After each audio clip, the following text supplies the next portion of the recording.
The EFCC has gone ahead and collected the money without the matter being determined by the court. The school wouldn't have acted rightly because there is a subsisting judgment, or rather judgment of court in that regard. So even EFCC has confirmed that they've received $760,000 back from the Abuja American school. So guys, what comes to mind when you see a headline like this? Take a look at this, and it says, court threatens to jail EFCC chair for contempt. So we all know that the EFCC chairman sent his men to go pick up YAHAYA Bello, and a court in the state of YAHAYA Bello ordered EFCC never to arrest YAHAYA Bello.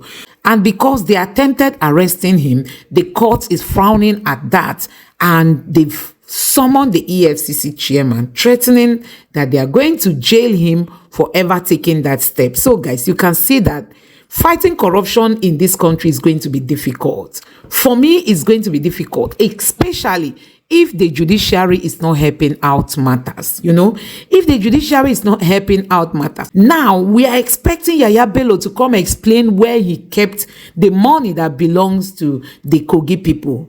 And the court is saying that the EFCC shouldn't have even dared going to arrest YAHAYA Bello. So look at these other headlines. And this one says, Olukayode risks jail for alleged disobedience of court order. The court order is, don't touch YAHAYA Bello, don't arrest him. And this other headline says, court summons EFCC chair for alleged contempt over moves to arrest YAHAYA Bello. And this other headline is saying that Kogi court summons EFCC chairman for disobeying order stopping YAHAYA Bello's arrest. So the judges in Kogi State don't have any issue with YAHAYA Bello paying in advance the school fees of his child in a foreign university, and even paying that money in dollar. When they see that our naira is collapsing, you see how it is the same politicians who are killing the economy.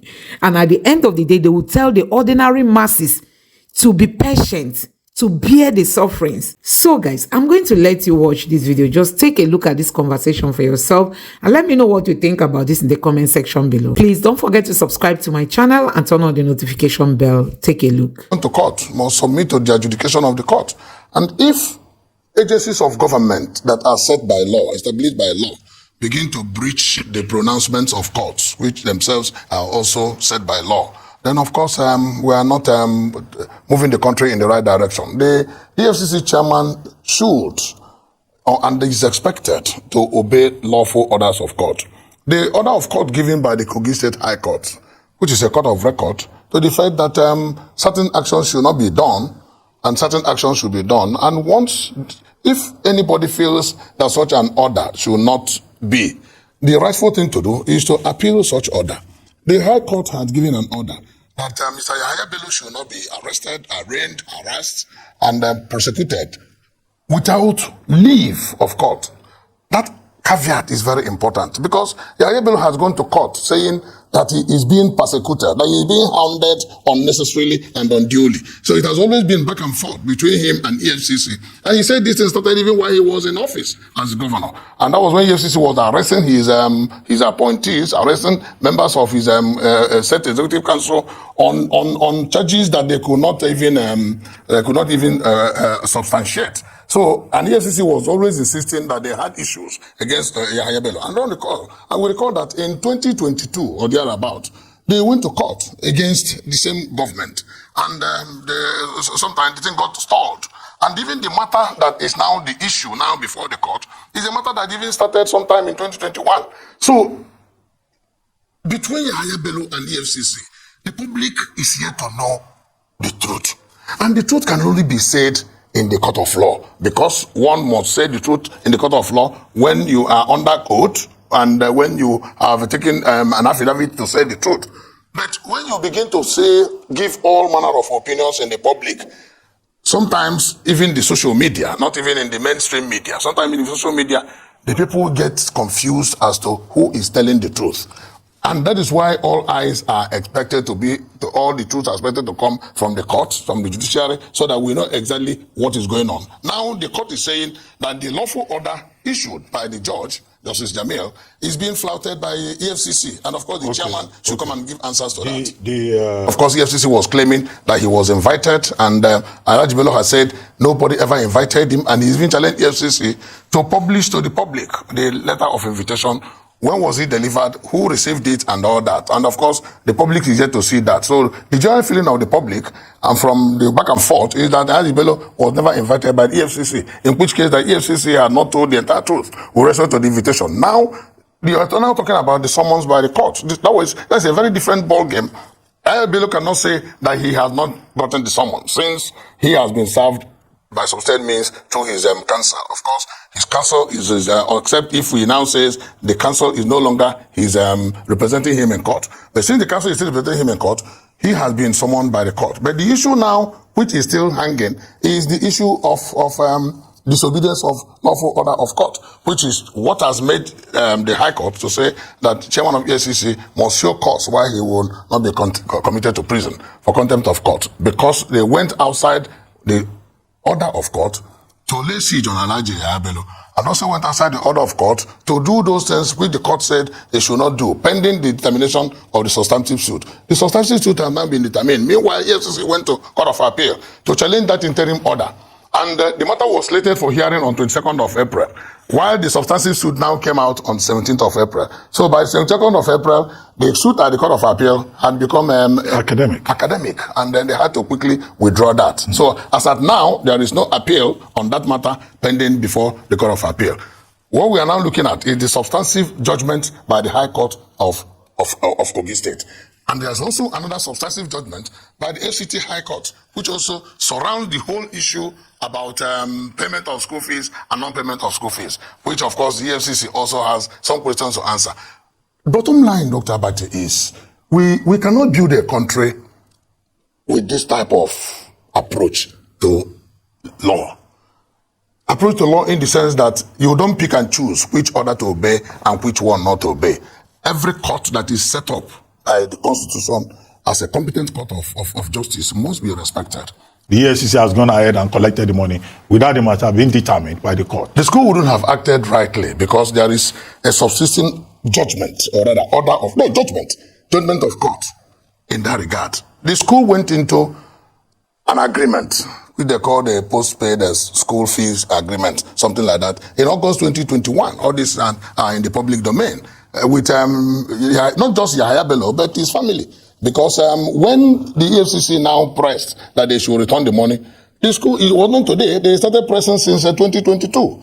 The member of the family now went to court to bring an action against the school, asking the court to give declaratory orders so that the school should not, the money that I have received from my family, and go and pay it to a third party that is not part of that agreement. And the court gave a substantive judgment in November 2023 that the school should not pay that money to a third party. That is a subsisting judgment that has not been vacated, that has not been vitiated, that has not even been appealed against. Now, if the school went and paid that money to EFCC, that is a breach of the judgment of the court, in which case the school stands in contempt of the judgment of court. That is exactly what it is. And if the school is saying, oh, we are respecting agency of government or a certain institution of government, is the court not a recognized institution of government that deserves to be respected? If you place it on a balance between EFCC and the courts, which one deserves more respect? Which one is an arbiter in matters like this? EFCC is a complainant and should not be seen as a judge in their matter. So what the school has done is not only throwing away their own money, because as far as the Bello family is concerned, the school has just thrown away the money they paid to them, to EFCC, and the issues now begin to arise when they stop giving those children the academic training that for which the family has paid that amount of money for. But as far as the court is concerned, the school also stands in contempt and what they cannot be right. Okay, but there's an aspect of this story that people have raised. Why should anybody pay school fees in Nigeria in dollars? The national currency is naira. And there's been this concern about the dollarization of the Nigerian economy. Schools collect fees in dollars. Landlords collect fees in dollars. Luxury stores collect, denominate prices in dollars. Why This is Nigeria. This is not the US. Why is it that we now use the dollar as legal tender? I agree with you that dollarization is not healthy for our economy. As a matter of fact, that was one of the major reasons, one of the major causes of the demand push of the dollar. Because when people keep demanding dollar, it continues to affect the value of the naira as against the convertible currency dollar. And now people now begin to store dollar, not only using dollar as a medium of exchange, but as a store of value. It also affects the value in Nigeria. So I agree with you completely that it is wrong. It is a very wrong monetary policy, but we expected the government to put their feet on ground and ensure that unnecessary dollarization of the naira is stopped. And I believe that the current central bank governor is looking towards that direction. The current government is looking towards that direction. And I also believe that part of the reasons why the naira seems to be gaining some health and some balance in terms of value is because these actions are being put in place so that the unnecessary dollarization must stop. There's no reason or basis why schools will be collecting their school fees outside naira, in any currency that is not naira. But so guys, you have seen it for yourself that fighting corruption in this country is going to be a very difficult task, because you know these politicians, they will use money to suffocate whosoever they want to use to redeem themselves, be it in the judiciary, in the police, any of the bodies. I mean, the government bodies, they can use anyone to, like, you know, protect themselves from being answerable to the law. So you've seen what happened in Kogi State. This man actually spent this money, and like you can see, he has even returned the money. He has returned it because the school has to return. EFCC has confirmed that the school has returned the money. So you can see that these people, they are just playing with the future of Nigerians. Honestly, this is really getting bad. It's really getting bad in a country where people are barely surviving. You know, people are struggling to survive in Nigeria. And then you take such amount of money and give it to a school, a private school, even not an international school. Possibly it's not even owned by a Nigerian. You pay them upfront because your child has to go to the best of the schools. So guys, these people are just playing with the future of Nigerians. They are playing with our future. Let me know what you think about this in the comment section below. Please don't forget to subscribe to the channel and turn on the notification bell. Thank you.